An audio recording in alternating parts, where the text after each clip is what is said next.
Assalamu alaikum. Welcome back, dear listeners. It's my pleasure to introduce to you, for our Ramadan reflections around the world, Professor Emin Poljarević from Brunei Darussalam. He's there at the moment, but he's also Assistant Professor of Religion at Uppsala University in Sweden. So, Assalamu alaikum wa rahmatullahi wa barakatuh.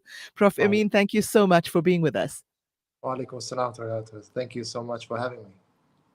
And thank you for agreeing to share your experiences both in Brunei and in Sweden of Ramadan. We try to bring our listeners and viewers a sense of what Ramadan is like in various countries around the world with this segment. So, give us an example from your experiences now in Brunei and perhaps compared with what you've experienced in Sweden before this. Well, in Brunei, the situation regards to Ramadan and other Islamic holidays and celebrations is very much lively. The entire society, more or less, is organized around Islamic values and principles, and some people call it, traditional values. So here, even the working days are, for instance, shorter than usual. So people working until 2 o'clock in the afternoon. So they are given time to prepare for the evening meal and the prayer thereafter.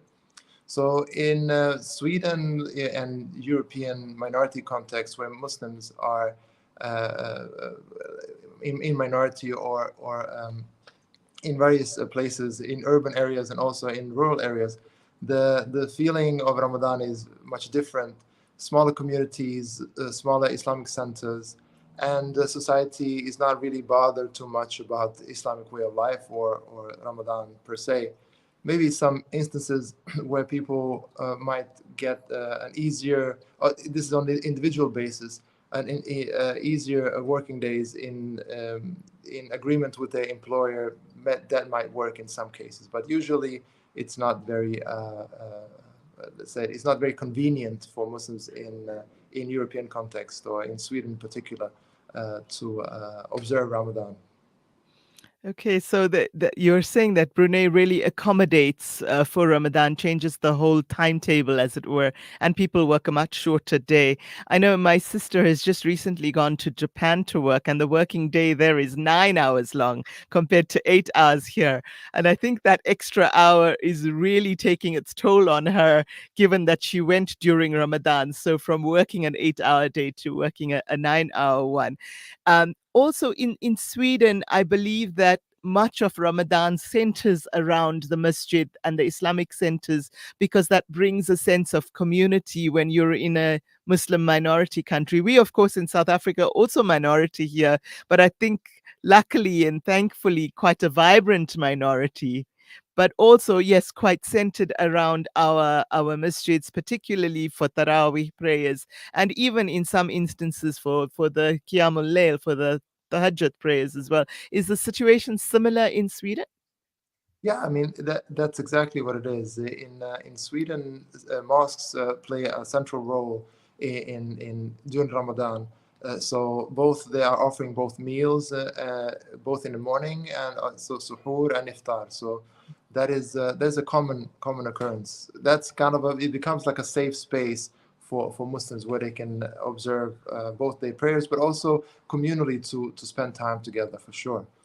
And that's I know that in South Africa, you guys are much better organized because even though you are a minority, you are a minority which has been there for a very, very long time and had time to set up the institutions which can also preserve the tradition in much more effective way than in European contexts. Yes, yes, that's true. However, we don't very often have communal iftars and suhoors as you're describing in Sweden, and that just fascinates me. We had a mass iftar 2 weeks ago in solidarity with Palestine, actually, that was organized so that as a fundraiser to raise funds for Palestine and to show solidarity. But that is the exception rather than the rule in most communities, Muslim communities in South Africa, and it's wonderful to hear that it's a regular thing in Sweden. And with Brunei, is there a difference? Do people have their iftar and suhoor meals with their families in private, or is there an a sort of public gathering of for eating purposes as well as for praying purposes. Well, but the rule is, or the general rule is that people are really spending time with their families and break fast with their families and also for Hmm. support. But there is also places where iftar is done communally. So it's Hmm. not, it's more of an exception, so to say. But also come back to Sweden, there in order to accommodate converts in Sweden. So that's why a lot of mosques are organizing iftars and even suhoor, especially in the 10 last days of Ramadan, as Hmm. many of the converts don't have families to really, uh, let's say, celebrate and share the blessings of Ramadan. So that's another plus, so to say, for these community and Islamic centers. Alhamdulillah, that sounds wonderful. In terms of traditions, cultural traditions differing in the two countries during Ramadan, is there something perhaps uniquely Swedish that happens in Sweden, and something unique to Brunei that happens there that has been of that has struck you, shall I say, while you've been experiencing Ramadan so differently this year?